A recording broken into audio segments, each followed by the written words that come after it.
Simmons, the Executive Director of Raising Our Kids Incorporated. We are in the season of graduation.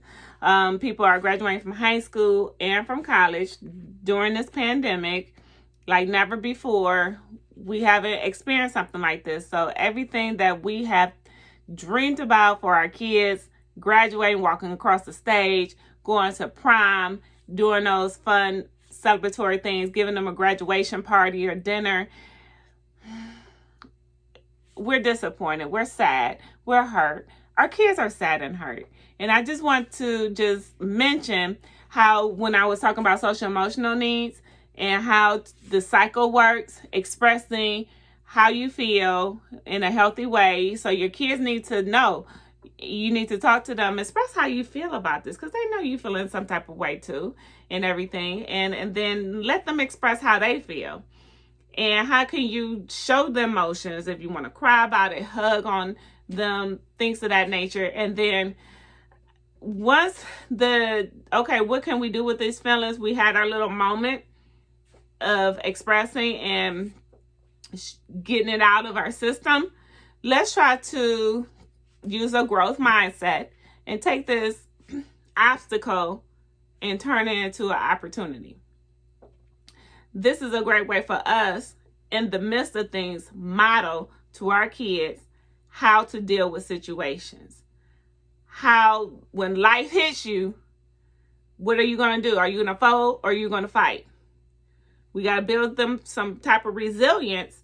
So unexpectedly, when life hits them, they will fight through it and everything. So I just want to say my prayers and thoughts go out to those that are graduating. You have a right to feel how you feel. I know some people are saying, people are losing their lives. So you're feeling like, okay, I didn't have a graduation or prom. Every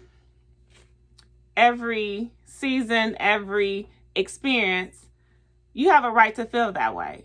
And it's okay. It's okay to be sad about that. Of course, you feel for the people that are losing their lives and getting sick and everything, and you know the circumstances of it. You're very aware that this is for your safety, but you have a right to feel this way and everything. So give yourself that moment, and let's model with our kids how to get through this moment and everything. So I also want to talk to you about career and college ready. From kindergarten all the way up to graduation. If your district or school if you never heard of career and college readiness, that's another thing to put on your vocabulary list to challenge the teachers in school when you get back. We talked about culturally responsive teaching, the learning styles or multiple intelligence of your child, how are they meeting them? And career and college readiness goes all with it. It ties it all together. You ask your child, what do you want to be when you grow up? I can remember in fourth grade, that's when I knew I wanted to be a teacher. My fourth grade teacher, she was an African-American woman, very strong-minded, always had it together, dressed nice, not a hair out of place.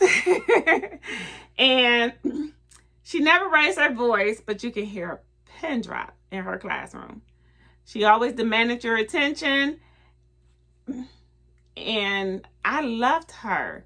And I want to be her. When she smiled at you, you feel just special. Because she didn't smile very often. But the kids loved her too. So she was a very loved individual.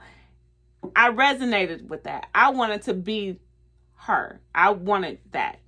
And I decided I wanted to be a teacher in education. So just as early as in fourth grade, our kids can see and decide what they want to be. Now, you take the average fourth, fifth grader, third grader, African-American male, and you ask them, what do you want to be when you grow up? What do you think they will say if you have not done that? Right. they say, I want to be an NFL player, NBA player. And what do you say in response? Okay. Oh, do you know the odds of getting into the NFL, NBA? Well, you got to work your grades up because you got to go to the college and play for this and do this and that. You got to even practice real hard. Or what's your second plan? Because you need always a backup plan. And we say that to our kids. And let's talk about the odds of how they see it. Let's talk about the odds of how this 3rd, 4th, 5th grade African-American male see it. They are looking at these sports events on TV every single week, whatever the case is. And there's 75% African-American males in the NBA. 70% African-American males play in the NFL. And you're trying to tell them what? Which, arguably, they can say, what other professions do I know of that there's 70% or 75% highly successful African-American males that look like me, that love what they do and work very hard at it? That's when we have some work to do. That's why it needs to start from kindergarten all the way through high school, college, and career readiness. That's why the schools need to know your child's learning style so they can connect with careers that resonate with them, and they need to be culturally responsive. Who in that career look like me that I can connect with? So put that on the list. We need to work hard at it. We also need to do our part. We cannot rely on the schools just to get our kids college and career ready. Again, our goals is for them to become independent, financially self-sustaining, and positive contributors to society. So while we are raising our kids, we need to know their learning styles and find specifically and conscientiously careers of successful people that look like them, to model from, to look up to inspire to. You know, we need to take them on college tours, you know, on a Sunday drive. Make that a thing to visit every college in your state. One take trips. You know, when you just have something to do, let's do this. One take trip, make it an experience. You just drive through the campus and talk about, oh, how wonderful it looks, how green, how, you know, you inspired them to be on this campus one day. Anytime you are visiting family out of town, what colleges are nearby? Let's go and visit. That should be a thing. Make a collage out of it. As soon as, whatever age your child is right now, it's a thing. Whenever you visit a college campus, they take a picture in front of the college sign and you post it on their walls. And so they can have this big old collage of them in front of a college and everything. We have to be very intentional with this. Let's go back to the African-American males that want to play the NFL. That's what they say. And arguably, Dr. Simmons, would say they say that because they do not see in another profession an abundance of people that look like them, that are highly successful, love what they do, and work hard at what they do to be the best. You know, also, we put our kids in sports. Win, lose, or draw, we are there at the game. We bring our friends, neighbors, grandma, aunts, cousins. They all come to the game to support our kid.